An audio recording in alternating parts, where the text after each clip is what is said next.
सुजाता मंडल जी, आप भी एक महिला हैं।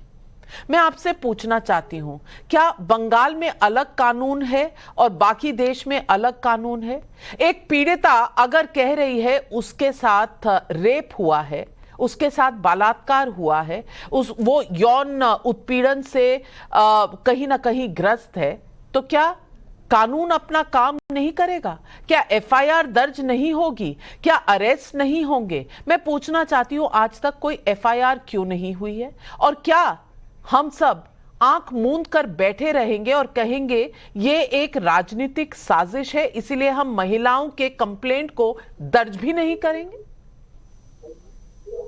देखिए, सबको बोलेगी, मैं एक ही बात बोलना चाहती हूँ कि अगर ये सच बात है, अगर ये लड़की लोग सच बात बोल रहे हैं, कोई किसी पार्टी का सिखा हुआ बात नहीं बोल रहे हैं, तो सच में ये ठीक नहीं है, ये दुखद बात है। क्योंकि मैं खुद एक लड़की हूँ और ये एक लड़की होके और एक इंसान होके मैं ये कभी मतलब ये नहीं बोलूंगी कि हाँ ये ठीक है। लेकिन कुछ कुछ जगह में तो लग रहा है कि इतना दिन अगर वो लोग सच में निपीड़ित हुआ है तो वो क्यों नहीं कंप्लेन किया? उन लोगों को तो कंप्लेन करना चाहिए था ना, डीएम को कंप्लेन करना चाहिए था, एसपी को कंप्लेन करना चाहिए था। डीएम एसपी तो किसी का पार्टी का नहीं है। और सबसे बड़ी बात, आज भाजपा उसका प्रतिनिधि दल भेज के वो दिखाना चाहते हैं कि वो एकदम धुआ हुआ, दूध से धुला हुआ तुलसी पाता है और तृणमूल अकेला खराब है। तो तृणमूल के क्या ममता बनर्जी जाके बोला है कि जाओ लड़की लोगों के ऊपर टर्चर करो? अगर वो सच में एक देश का एकमात्र महिला मुख्यमंत्री है ना, ये भाजपा का सबसे ज्यादा जलन हो रहा है। इसलिए सामने लोकसभा चुनाव है, बदनाम करने के लिए ये ज्यादा कर रहा है, ढंग रचा रहा है। और सबसे बड़ी बात, मैं फिर से एक बात बोलना चाहती हूँ, मैं अगर एक लड़की के ऊपर सच में कोई खराब चीज, ये बलात्कार हो, श्लीलता हानि और कुछ भी हो, मैं एकदम बर्दाश्त नहीं करने के लिए बोल रही हूँ। लेकिन अगर ये सच में इसके ऊपर राजनीति चल रहा है, क्योंकि मैं उस दिन देखी हूँ कि भाजपा को एक मतलब लड़की ने सच सभा के मुंह राजनीति कौन कर रहा है ये बड़ी बड़ी बात बोला और टीवी में आके भी बहुत बड़ी बड़ी बात बोला। ये तो हम लोगों नहीं मानेंगे ना।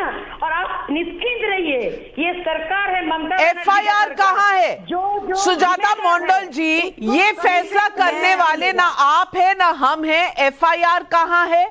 एफआईआर क्यों नहीं दर्ज हुई? पहले तो इस बात का जवाब आना चाहिए या नहीं चारू प्रज्ञा जी? एफआईआर दर्ज करने के लिए ये कहते हैं महिलाओं ने की नहीं, और महिलाओं का बयान है कि वहां बोड़ो साहेब ठाकलिन, मतलब बड़े साहब वहां खड़े थे और कह रहे थे तुम्हारे साथ कुछ हुआ नहीं। यानी कि पुलिस डराने धमकाने पे उतर आई है, तो महिलाएं जाकर कंप्लेंट कैसे देंगी? एफआईआर कैसे दर्ज होगा? और मैं पूछना चाहती हूं, एक मिनट सुजाता जी, आप बोल चुकी हैं। चारू प्रज्ञा जी, सिर्फ राजनीति, क्या महिलाओं को राजनीति का मोहरा बनाया जाएगा? क्योंकि चुनाव आने वाले हैं और बीजेपी और तृणमूल के बीच में तलवारें खींची हुई हैं। एक महिला मुख्यमंत्री जरूर है पश्चिम बंगाल की, लेकिन ये महिला मुख्यमंत्री महिलाओं के ऊपर खड़े होकर ही अपनी राजनीति करती है, ये बात सच है। आप एफआईआर कहाँ है पूछती है, मैं आपको याद दिला देती हूँ। जब अगर रक्षक ही भक्षक बन जाए, कहाँ जाएंगी ये महिलाएं और किसका दरवाजा खटखटाएंगी, ये मुझे बताओ। रात पश्चिम बंगाल की पुलिस वाले इन महिलाओं के घरों में खटखटा कर ये बोलते हैं अपना मुंह बंद रखना, वरना तुम्हारे पति का क्या होगा या तुम्हारे बच्चों का क्या होगा हम देख लेंगे। पिछली बार जब इस तरीके के कुछ से केस सामने आए थे नविका जी, इन महिलाओं को दिल्ली तक आना पड़ा था। एक 65 साल की दादी को दिल्ली तक आना पड़ा था सुप्रीम कोर्ट का दरवाजा खटखटाने, क्योंकि पश्चिम बंगाल में उनकी एफआईआर नहीं दर्ज करी जा रही थी। ये सच्चाई है पश्चिम बंगाल की, जिसको आप बचाते घूम रहे हो और जिस पूरे बात को आप राजनीतिक षड्यंत्र बता रहे हो। इतना षड्यंत्र होता तो उत्तम सरदार को आपने सस्पेंड क्यों किया? तो उत्तम सरदार को तो आप सस्पेंड करोगे मानते हुए कि गलती हुई है, गुनाह हुआ है, आपकी नाक के नीचे हुआ है, आपके पार्टी कार्यालय के अंदर हुआ है, लेकिन सच में जिसने गुनाह किया है उसको आप अपने पीछे छुपा कर खड़े हो। ये भी उतनी ही सच्चाई है। ममता दीदी को मैं अब तक ये समझती थी कि कहीं तो उनके अंदर कुछ तो ममता बची होगी, लेकिन जिस तरीके से आज वो असेंबली में बोली है ना, मैं मानने को तैयार नहीं हूं कि इस इंसान के अंदर इतनी सी भी ममता, इतनी सी भी इंसानियत बची है, क्योंकि वो आज बीजेपी का नाम ले रही हैं। आज बीजेपी का नाम तब ले रही है जब इन महिलाओं के साथ सिस्टमैटिकली, और ये केवल शादीशुदा महिलाएं नहीं थी, इसमें बच्चियां भी थी नविता जी, 14 साल की बच्ची, 15 साल की बच्ची, जिनको आइडेंटिफाई किया जाता था पहले उनका धर्म देख के, फिर उनका रंग रूप देख के, उनकी उम्र देख के, और उनको कहा जाता था रात को पार्टी ऑफिस आ जाना। महीना दर महीना, साल दर साल ये सिलसिला चला है। और जब ये पकड़ा गया, और क्यों पकड़ा गया वो भी आपको बताती हूँ, ईडी गई थी क्योंकि जिसको ये बचा रहे हैं वो लैंड ग्रैबर है, वो माफिया है, जिसको बाहुबली कहा जाता है, जिसको भाई कहा जाता है, वो उस लेवल का गुंडा है। उस गुंडे को बचाने के लिए फिर से इन महिलाओं को दांव पे लगा दिया गया है पश्चिम बंगाल में।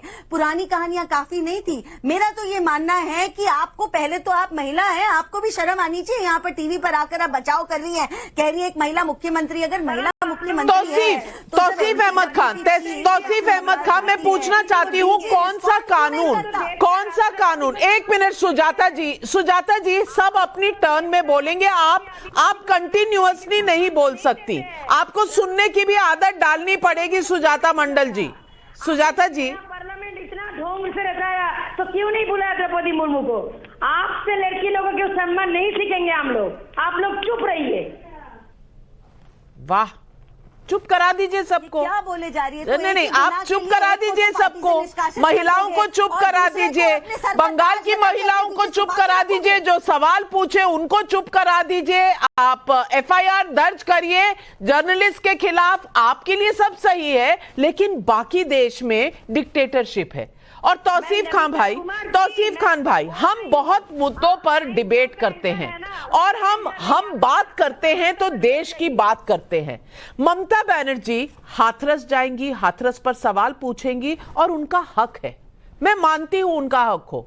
बेटी कहीं पर भी हो, वो चाहे उत्तर प्रदेश की हो, वो चाहे कश्मीर में हो, वो चाहे महाराष्ट्र में हो, वो चाहे साउथ में हो, चाहे बंगाल में हो, बेटी किसी की भी हो, हर किसी को सवाल पूछने का हक है अगर किसी महिला के साथ कुछ भी हुआ। ममता बनर्जी मणिपुर पर भी सवाल पूछेंगी कि प्रधानमंत्री क्यों नहीं गए।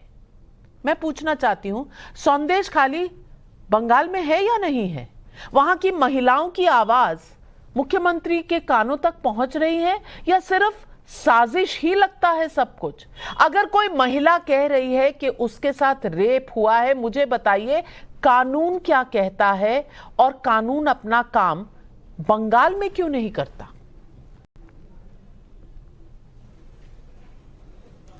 नाविका जी, संदेश खाली का मामला जब से सामने आया है, वो मामला तोल पकड़ा जब पोल्ट्री फार्म को जला दिए गए, लॉ एंड ऑर्डर का सिचुएशन क्रिएट हो गया, और जब महिलाओं द्वारा रेप का एलिगेशन सामने आया, तो एक प्रशासन को जैसे कदम उठाने चाहिए, ममता बनर्जी ने वैसे कदम उठाए। पुलिस फोर्स के वहाँ डिप्लॉयमेंट किया, 144 लगाया ताकि वहाँ कोई राइटिंग, कोई आर्सनी ना हो। दूसरी तरफ उन्होंने क्या किया, तृणमूल कांग्रेस के डेलीगेशन, सीनियर एमएलएज के डेलीगेशन को उन्होंने संदेश खाली भेजा।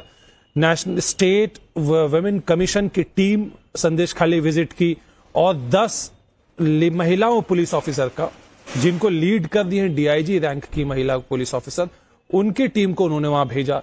ये जो महिला पुलिस टीम है, 10 महिला टीम की, उन्होंने हर एक घर पे जाकर के पर्सनली विजिट करके वहां की महिलाओं से बातचीत कर रहे हैं, वहां से इंफॉर्मेशन जुगाड़ कर रहे हैं, उनसे पूछ रहे हैं उनका क्या शिकायत है। और वेस्ट बंगाल पुलिस का छानबीन, इतने दिनों के छानबीन के बाद ये स्टेटमेंट आता है, और ममता बनर्जी ने आज इस मुद्दे पे असेंबली में भी जवाब दिया है कि वेस्ट बंगाल की पुलिस कहती है कि मीडिया में जानबूझकर मिस इन्फॉर्मेशन फैलाया जा रहा है। कोई भी सेक्सुअल टॉर्चर का किसी भी महिलाओं ने अभी तक शिकायत नहीं दर्ज की है, स्टेट वुमेन कमीशन के सामने में भी, और all women 10 member fact finding team जो कि डीआईजी सीआईडी की ऑफिसर ने अभी तक जितनी भी छानबीन की है, अगर ये मामला दर्ज होंगे उन पे बिल्कुल कार्रवाई की जाएगी। और ये महिला टीम है, मामला दर्ज कौन कराएगा तौसीफ भाई? मामला दर्ज कौन कराएगा? आप कराएंगे, मैं कराऊंगी, या पुलिस कराएगी? जो पूछ रहे हैं कि रेप का प्रूफ लेकर आओ। सुब्राश